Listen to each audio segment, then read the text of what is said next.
L'une des phrases les plus courantes que j'ai entendues maintes fois de la part des néophytes depuis le renouveau de la communauté internationale de recherche sur la Terre plane est que la Terre plane est stupide, bien qu'historiquement, ce concept ait constitué la cosmologie consensuelle dans presque toutes les cultures anciennes.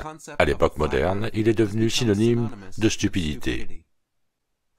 Traiter quelqu'un de platiste est maintenant censé faire honte à son intelligence tout en signifiant qu'il est incroyablement stupide.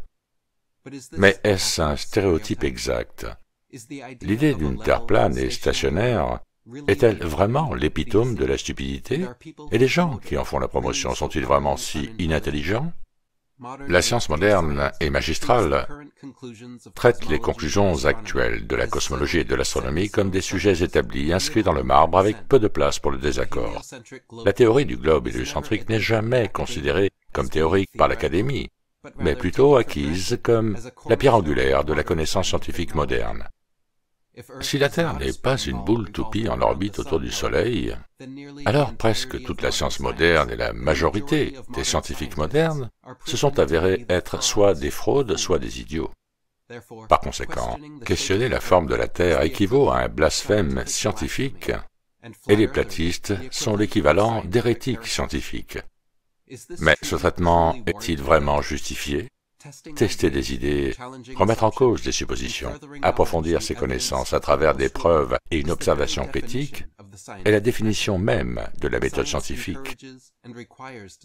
La science permet et exige la contradiction pour clarifier les conclusions et questionner la manière dont les nouvelles découvertes sont faites.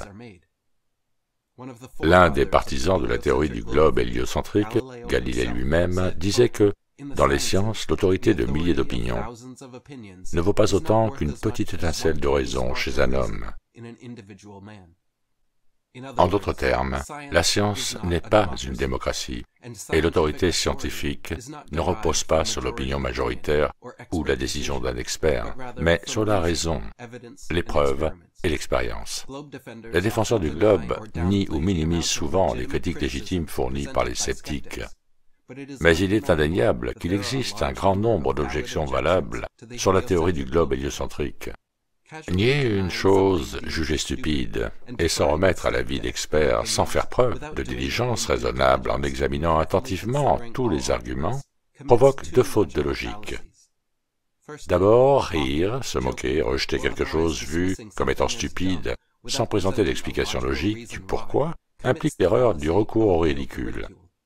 Deuxièmement, croire aveuglément à quelque chose parce que tous les experts sont d'accord implique l'erreur du recours à l'autorité.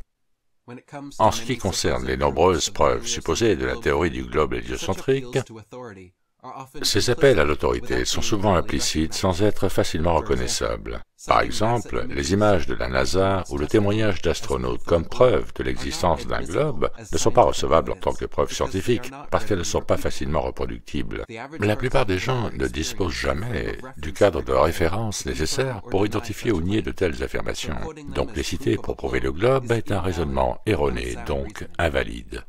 D'après mon expérience, la plupart des gens qui qualifient les partisans de la Terre plane de stupides n'ont en réalité aucune idée de ce que signifie le terme Terre plane ou de ce que prétendent réellement les partisans de la Terre plane. Par exemple, beaucoup d'entre eux imaginent des choses folles à propos d'une sorte de monde en forme de disque flottant suspendu dans l'espace et posent des questions sans queue ni tête comme « Où est le bord?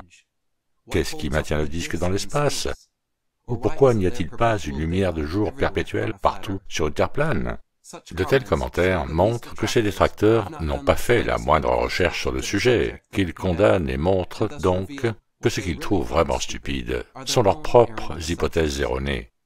En mélangeant leur endoctrinement héliocentrique du globe spatial avec de fausses idées sur ce que signifie réellement la Terre plane, ils décident que cela doit être stupide et ferment ensuite leur esprit à cette possibilité.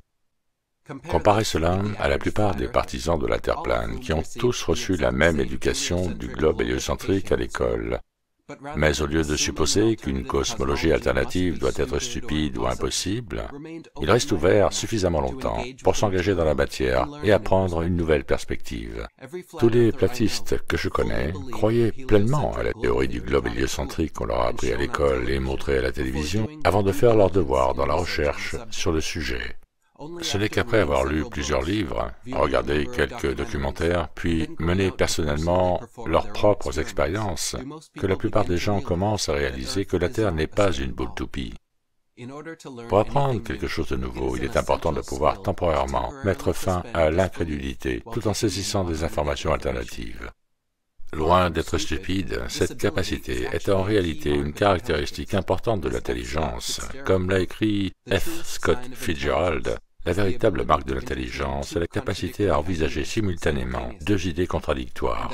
Mais comme le disait Aristote, c'est la marque d'un esprit élevé que d'accueillir une pensée sans l'accepter ou la rejeter immédiatement. La majorité des gens qui qualifient la Terre plane de stupide n'ont jamais lu de livre sur le sujet. S'ils l'avaient fait, et s'ils étaient eux-mêmes suffisamment humbles et ambitieux, ils seraient obligés d'admettre qu'il est incontestable qu'il existe un grand nombre de critiques légitimes et de questions sans réponse concernant la théorie du globe héliocentrique. Lorsque j'ai commencé à étudier le sujet moi-même, j'ai été continuellement surpris par l'intelligence des auteurs de la théorie de la Terre plane et par la pertinence de leur argumentaire. Des auteurs du XIXe siècle comme Samuel Robotham, Thomas Winship, William Carpenter, Albert Smith, Lady Blunt, David Wardlaw Scott et bien d'autres ont écrit de manière convaincante et extensive sur le sujet, déclenchant un débat mondial de plusieurs décennies sur la forme de la Terre au tournant du siècle.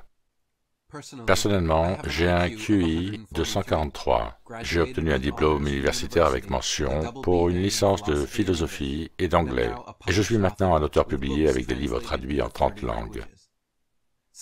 Depuis que j'ai commencé à écrire mes propres livres sur le sujet et à interagir avec des milliers de lecteurs, je continue d'être surpris par le haut niveau d'intelligence des camarades platistes qui me contactent.